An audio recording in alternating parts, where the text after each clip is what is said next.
ജെട്ടിക്കുള്ളിലെ തവള. തെറ്റിദ്ധരിക്കേണ്ട, ജെട്ടി എന്നത് ബോട്ട് ജെട്ടിയാണ്.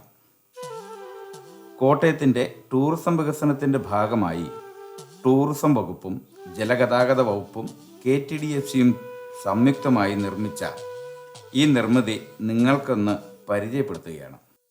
വളരെ സൗകര്യത്തോടും ഭംഗിയോടും കൂടി നിർമ്മിച്ചിരിക്കുന്ന ഈ നിർമ്മിതി പൂർത്തിയായിട്ട് വളരെ ചുരുങ്ങിയ കാലമേ ആയിട്ടുള്ളൂ, വെറും 10 വർഷം. അതുപോലെ തന്നെ വളരെ ചുരുങ്ങിയ കാശ് ചിലവേ ഇതിനുണ്ടായിട്ടുള്ളൂ എന്നതും ശ്രദ്ധേയമാണ്. വെറും 8 കോടി രൂപ. ടൂറിസം വികസനത്തിനുമുപരി ഇത് പട്ടിക്കും പാമ്പിനും പല്ലിക്കും പഴുതാരയ്ക്കും അപ്പുറം പോളയ്ക്കും വാളയ്ക്കും തവളയ്ക്കും ഒരു ആവാസ വ്യവസ്ഥ സൃഷ്ടിക്കുന്ന ഒരു അത്യപൂർവ സങ്കേതമായിരിക്കുന്നു. ഇവിടുത്തെ തവളകൾ അഭിമാനത്തോടെ മറ്റു തവളകളോടായി പറയും, ഞങ്ങൾ ജെട്ടിക്കുള്ളിലെ തവളകളാണെന്ന്.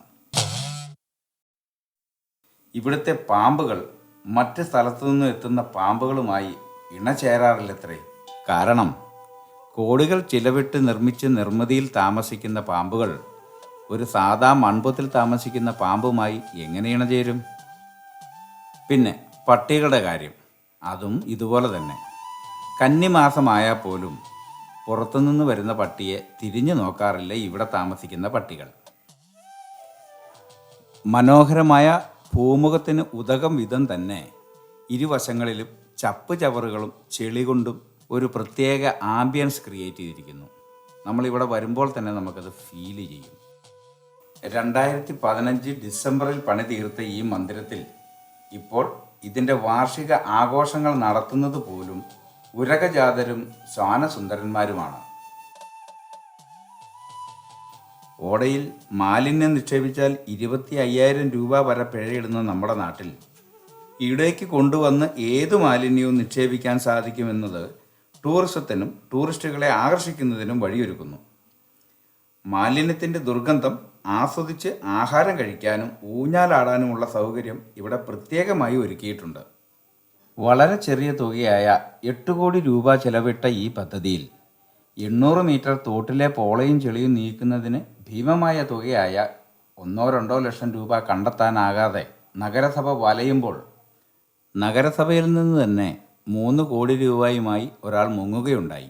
വളരെ സന്തോഷത്തോടെ ഒരെതിർപ്പും പ്രകടിപ്പിക്കാതെ അദ്ദേഹത്തോട് പൂർണ്ണമായും ക്ഷമിച്ച് നീതി പുലർത്തിയ കോട്ടയം നഗരസഭയെ നമ്മൾ എങ്ങനെ വിസ്മരിക്കും?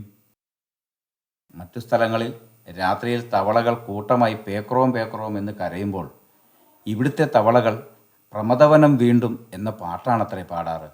ആഡംബരത്തിൻ്റെ ഉത്തുംഗ ശൃംഗത്തിൽ ജീവിക്കുന്ന ഇവർ പ്രജനനം നടത്തുന്നത് പോലും മറ്റുള്ളവയിൽ നിന്നും വ്യത്യാസമായാണ്. അന്തിമയങ്ങുമ്പോൾ ഇവിടേക്കെത്തി മദ്യപിക്കുന്നവർ വലിച്ചെറിയുന്ന മദ്യക്കുപ്പികളിലാണ് ഞണ്ടും തവളയും ഒക്കെ മുട്ടയിടാറ്. വില കൂടിയ മദ്യക്കുപ്പികളിൽ വിരിയുന്ന മീനുകളും ഞണ്ടുകളുമൊക്കെ പൊത്തിലും ചെളിയിലും ഉണ്ടായവയോട് ചെങ്ങത്തം കൂടാനോ സംസാരിക്കാനോ പോലും തയ്യാറാവില്ല ഇവിടെ. ഇതൊക്കെയാണെങ്കിലും ഇവിടെ ഒരു സെക്യൂരിറ്റിയോ ജീവനക്കാരെയോ വയ്ക്കാത്തത് ഇവിടുത്തെ നായ്ക്കളുടെ ശ്രദ്ധയും അർപ്പണബോധവും വിളിച്ചോതുന്നു.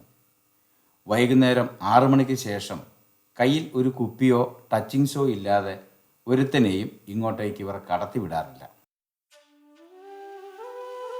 കറാച്ചിയിൽ ഇന്ത്യയിട്ട മിസൈലിനെ ഓർമ്മിപ്പിക്കും വിധം എന്തോ ഒന്ന് അവിടെ കാണാൻ സാധിച്ചു.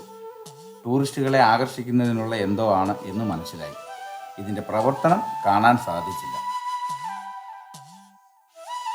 കേരളത്തിലെ കൊടിയ ദാരിദ്ര്യാവസ്ഥയിൽ പോലും ഇങ്ങനെ സഹജീവികൾക്കായി ഒരു നിർമ്മിതി ഉണ്ടായതിൽ ഞങ്ങളും കോട്ടയം നിവാസികളും സന്തുഷ്ടരാണ്.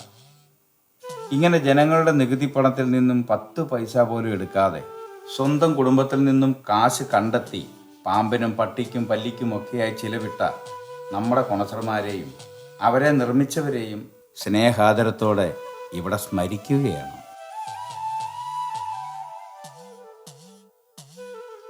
അവർ കട്ടില്ലേ, അതുകൊണ്ട് ഞങ്ങളും കക്കും എന്ന് പരസ്പര ധാരണയോടെ കക്കുന്ന കയ്യിട്ട് വാരുന്ന രാഷ്ട്രീയ കോഞ്ഞാണികളെ നിങ്ങളെയും ഞങ്ങൾക്കിഷ്ടമാണ്, ജീവനാണ്.